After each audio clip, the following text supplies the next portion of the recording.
Good afternoon, everyone. Welcome to our Family Day event, Fighting Fraud and Building a Culture of Integrity. Today's activity is designed to help us better understanding the seriousness of fraudulent behavior and how we can prevent it. Our objective is to create transparent and true workplace environment, and your participants is virtual to achieving this goal. Through this section, we aim to raise the awareness among employees and show how serious fraud can be and how it affects in our real life example, and give employees simple and useful tips to stop fraud before it happens. This is our group member. Now I'm going to introduce by myself first. My name is Ku Xiao Jin. I'm the HR Executive Operations. Next is Melissa. My name is Melissa. I am HR Compliance Executive. Next is Lim Jai. My name is Lim Jai. I'm the Compensation and Benefits Executive. And then Cha. I'm Cha Singing, and I'm the Recruitment Executive. So he will sharing the case real life example in these sections. Next one is Visha. I am Siti Darsha, as Quiz Moderator, Training and Development Executive. Okay, the last one is our Nick. My name is Nick Azrael. I am an Employee Relation Executive as your game facilitator. Okay, thank you for joining us today. So let's start our first sections now. Nick will responsible to explain about the definitions of fraud. Hello, good afternoon everyone. Thank you for joining this session. Before we dive into the game, let's quickly go over what fraud is and why it's important to be aware of it. Fraud is an intentional act of deception, dishonesty, or breach of trust, usually done for personal gain or to harm others. Examples include falsifying records, misusing company resources, or manipulating financial data. Fraud doesn't just affect the company financially. It damages employee trust, lowers team morale, and harms the company's reputation. It can also impact employee job stability and the community's economic health. Understanding and identifying fraud is the first step in preventing it. And that's why we are here today. Let's explore this topic in a fun and engaging way through our interactive game. So, this activity, we will be using quizzes. Here's how it works. So the first one, I will display a game code on the screen. Please go to the quizzes website or open the quizzes app and enter the code to join. Second, once you're in, you will see a series of multiple choice questions. This question focus on fraud definition, types, and way to recognize it. Next, each question will have a time limit and points are awarded based on accuracy and speed. And last, at the end of the game, we will look at the leaderboard, announce the top scorers, and briefly discuss the correct answer to ensure everyone understands the key concept. The goal of this activity is not just to win, but to reinforce your ability to recognize and prevent fraud. Are you ready to play? Let's make this session both fun and educational. Question 4. What labels can fraud occur? Option 14. Yes, the answer is C. Next, fraud can occur at various levels such as individual servicing over a long time, a team fabricating data, or an organization engaging in financial fraud. Question 2. Characteristics. Question 2. What characteristics are typically associated with fraudulent behavior? Option 3. Occur and openly. Option 2A. Intentional planning. Option 3C. Related to misunderstandings. Ways. The answer is A. International. Because of fraud is usually premeditated and perpetrators intentionally conceal their actions to achieve illicit gain. Question 3. Which of the following situations can be classified as fraud?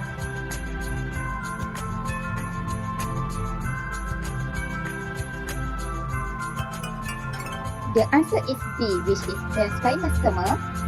Information is a deliberate act of misrepresentation aimed at achieving personal or team benefit, which is a form of fraud. Next is question 1. Which of the following correctly describe fraud?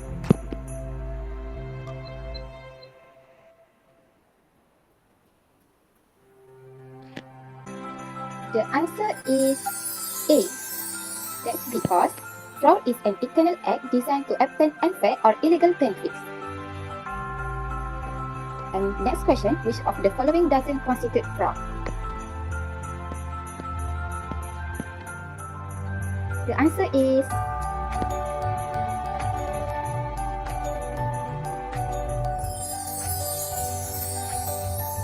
Because of fraud in both international acts, where statistics are international and yet do not exhibit the characteristics of fraud. So that's the end of individual game. So congrats everyone. Okay, thank you Visha and Nick about the definitions of fraud. So we are now moving on to the next sections, real life case sharing and impact discussion sections. Chia, could you be responsible for these sections? Yes, I'd like to talk about two major corporate scandal, which is the Andrew collapse and Bernie Madoff Ponzi scheme. These cases teach us important lesson about honesty and transparency in business. So first, let us discuss Enro. Enro was an energy company based in Texas. So in 2001, Enro went bankrupt, which was one of the biggest company failures in history. This event raised many questions about how companies are managed and how their financials are reported. So Enro's downfall happened because they manipulate their financial reports. The company used special companies called Special Purpose Entities or SPS to hide their debts and show higher profit than they actually had. This made Android look much healthier than it really was, deceiving investors and analysts. So let's look at the timeline. So in 1990s, Android started manipulating its financial statements.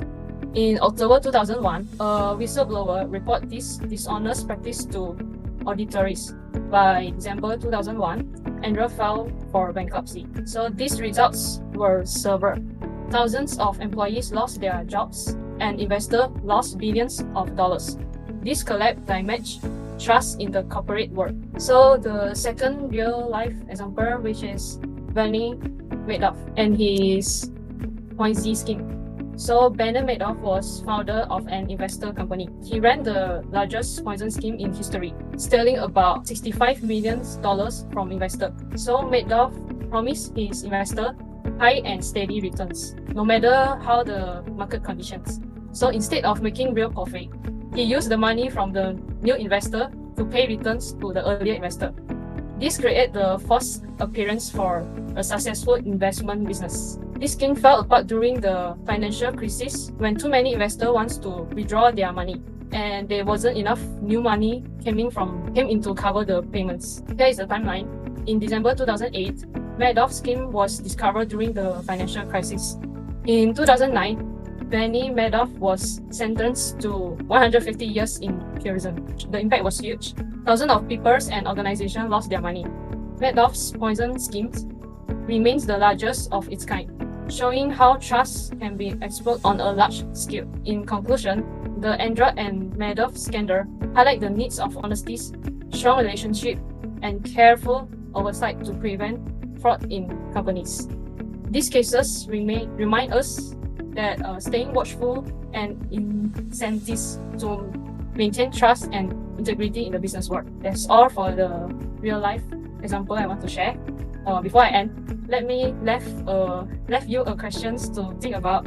What do you think the main lesson we can learn from these events? The main lesson we can learn from these two cases is fraud can bring much impact. Now let's examine the impacts of these two significant fraud cases. Starting with the Enron scandal, the financial was staggering, which is $74 billion in shareholder value. Enron's stock collapsed from $90 to under $1, leading to its bankrupt. The collapse also resulted in the dissolution of Arthur Andersen and the loss of 20,000 jobs. This scandal led to new regulations, including the Sarbanes-Oxley Act and reform corporate governance practice. The Bernie Madoff Ponzi scheme had a similarly devastating effect, with $64.8 billion in investor losses and a $170 billion restitution order. It destroyed Madoff securities and eroded trust in financial institutions. The social impact was severe, with many charitable organizations affected and multiple suicides linked to the financial losses. Both cases highlight the far-reaching consequences of fraud, from job losses and financial ruin to regulatory changes that reshape entire industries. For the perpetrators, but for everyone involved. For individuals, it can lead to the loss of jobs, financial security, and personal savings, as seen in both the Enron and Madoff cases. Employees can lose their careers, retirement funds, and trust in their employers. For organizations, fraud leads to a damaged reputation, financial instability, and regulatory scrutiny. The consequences extend beyond the immediate scandal, often resulting in long-term damage to employee morale, stakeholder trust, and the company's future. As employees, it's crucial to understand that fraud doesn't just impact the wrongdoers, it affects all of us, our colleagues, and our organizations. Furthermore, let's look at how fraud affects organizations, employees, and communities. For organizations, fraud leads to big financial losses, damaged reputations, and costly legal troubles. It can take years to rebuild trust with customers and recover from the damage. Employees felt the impact too. Fraud lowers morale, weakens trust in leadership, and creates job insecurity. It also adds stress as investigations and extra work take a toll on everyone. Even those not directly involved, communities suffer as well. Fraud can cause job losses, hurt local economics, and reduce funding for public services. It also affects corporate giving and support for community programs. This is why preventing fraud is so important. By staying ethical, we protect not just our workplace but also the people and communities around us. That's all for my part. Thank you. After the explanation of the definition of fraud and the impact of the fraud and the real-life example, what is the action taken by our organizations to address this issue? Now we will invite May to explain how is the solutions addressed by us. Okay, next I will discuss what actionable measures and policies we will implement to address this issue. The first measure is to establish a code of ethics with clear expectations set for controlling employee behaviors and a policy regarding zero tolerance stance on fraud. What's more, we have the whistleblower policy. This is to encourage employees to report anonymously once you find out that there is someone potentially involved in fraud activity. Don't worry, you will be protected from retaliation. How can you do it? Once you identify there is fraud activities, you can directly report it through hotline or web form, and then we will investigate. And lastly, we will take action to who do it. We have internal controls.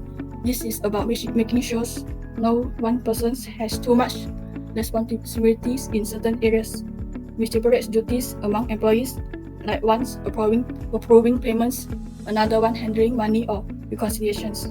Another key step is we will also conduct fraud risk assessments on a yearly basis to everyone. We also perform regular audits, both internals and externals, to monitor for inconsistencies or unusual activities. And finally, there is employee training. This is where we help everyone understand how to spot red flags like suspicious emails or unusual transactions and understand the importance of ethical practice. Okay, now we are moving on to the Q&A sections. Does anyone have the questions about this policy or how they apply? Okay, Jai. May I ask, how do you ensure whistleblower protection? We strictly enforce our non-retaliation policies and all reports are handled with confidentiality. Animal standards ensure no identifying information is shared unless you choose to disclose it. Okay, so after the Q&A sections is our last sessions today. Thank you for your all joining today's sections on fighting fraud and building integrity. So we have learned about how fraud impact everyone and causing financial loss, job insecurities, broken trust. Real life case like Aaron and Murdoch show why honesty and vigilance are so important.